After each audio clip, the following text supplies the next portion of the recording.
नमस्कार। चलिए आज बात करते हैं एक ऐसी शख्सियत की जिनकी आवाज सच कहूं तो किसी सीमा या समय में बंधी ही नहीं है। जी हाँ, हम बात कर रहे हैं रविंद्रनाथ टैगोर की।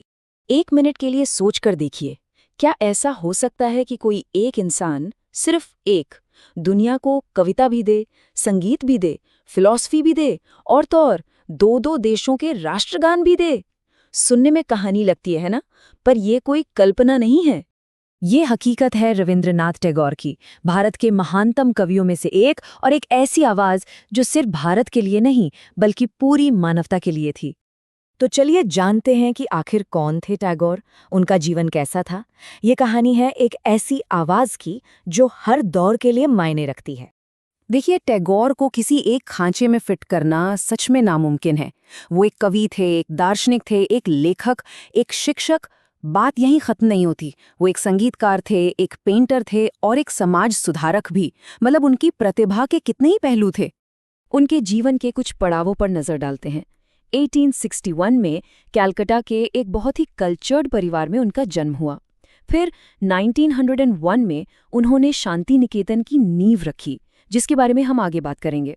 1913 ये साल तो इतिहास में दर्ज हो गया जब उन्हें साहित्य का नोबेल पुरस्कार मिला। और 1941 में वो हमें छोड़कर चले गए, लेकिन पीछे एक ऐसी विरासत छोड़ गए जो आज भी जिंदा है। तो सबसे पहले बात करते हैं उनकी उस पहचान की जिससे दुनिया उन्हें सबसे ज्यादा जानती है, एक कवि की पहचान। पर वो सिर्फ कवि नहीं थे, वो एक ऐसे कवि थे जिसने अपनी कलम से रूह को जगाने का काम किया। उनकी सबसे जानी मानी रचना है गीतांजलि। ये आप कह सकते हैं सादगी और भक्ति में डूबी हुई आध्यात्मिक कविताओं का एक खजाना है, और इसी खजाने ने पूरी दुनिया का ध्यान भारत की ओर खींचा। उनका मकसद सिर्फ सुंदर शब्द लिखना नहीं था। नहीं, उनका तो एक ही मकसद था, इंसान की आत्मा को झिंझोड़ना, उसे जगाना। उनकी कलम में वो ताकत थी जो सीधे दिल में उतर जाती थी। और इसी ताकत का नतीजा था वो ऐतिहासिक साल, एक ऐसा साल जिसने भारतीय साहित्य का नक्शा ही बदल दिया। साल था 1913।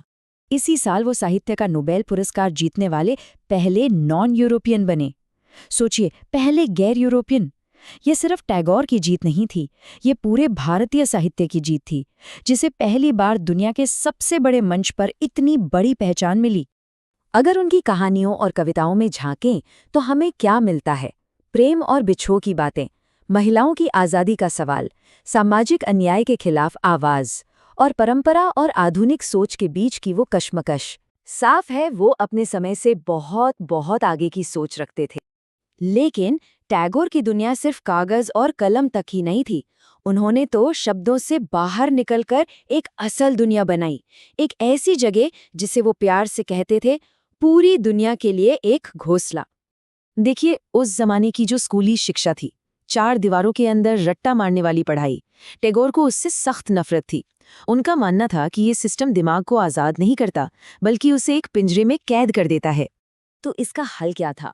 उनका हल था शांति निकेतन। जरा कल्पना कीजिए, एक ऐसा स्कूल जहाँ क्लासरूम पेड़ों के नीचे लगते हैं, खुले आसमान के नीचे, जहाँ रटने पर नहीं बल्कि आर्ट, डिस्कशन और क्रिएटिविटी पर जोर है।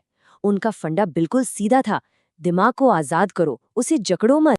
और इसी स्कूल के लिए उनका एक खूबसूरत सपना था, एक विजन था, यत्र विश्वम भवति एक नीडम। मतलब एक ऐसी जगह जहाँ सारी दुनिया एक ही घोंसले में आकर मिल जाए।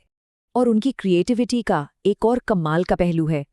क्या आपको पता है कि वो दुनिया के इकलौते, जी हाँ, इकलौते ऐसे इंसान हैं जिन्होंने दो दो देशों के राष्ट्रगान लिखे हैं।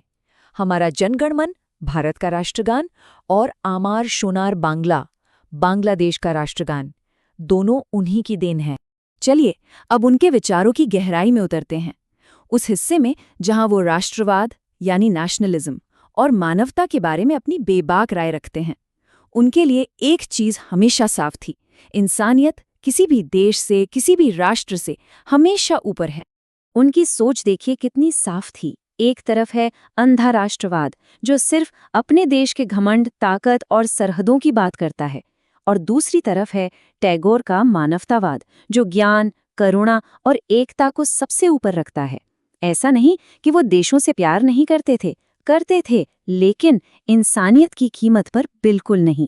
उनका साफ मानना था कि जब भी कोई देश इंसानियत को भूल जाता है और सिर्फ अपनी महानता का ढिंढोरा पीटने लगता है, तो उसका अंजाम सिर्फ और सिर्फ हिंसा होता है। और अगर देखें तो आज की दुनिया में उनकी ये चेतावनी कितनी ज्यादा रेलेवेंट लगती है ना? तो फिर गुरुदेव की असली विरासत क्या है? चलिए इस महान शख्सियत के असर को समझने की कोशिश करते हैं। गुरुदेव ये एक संस्कृत शब्द है जिसका मतलब होता है दिव्य शिक्षक, और ये प्यारा और सम्मान से भरा नाम उन्हें किसी और ने नहीं बल्कि खुद महात्मा गांधी ने दिया था। और मजे की बात यह है कि गांधी जी को महात्मा की उपाधि भी टैगोर ने ही दी थी। ये दिखाता है कि दोनों एक दूसरे का कितना गहरा सम्मान करते थे। सच तो ये है कि रविंद्रनाथ टैगोर सिर्फ अपने समय के इंसान थे ही नहीं, वो तो हर समय के लिए एक आवाज हैं। उनके विचार, उनकी बातें आज भी उतनी ही ताज़ी और ज़रूरी हैं जितनी वो 100 साल पहले थी। और ये पूरी कहानी हमें एक बहुत ज़रूरी सवाल के साथ छोड़ जाती है। आज के इस शोर भरी दुनिया में जहाँ हर कोई चिल्ला रहा है, हम सब टैगोर जैसी एकता की आवाज़ों को कैसे सुन सकते हैं और उससे भी ज़्यादा ज़रूरी कैसे समझ सकते हैं?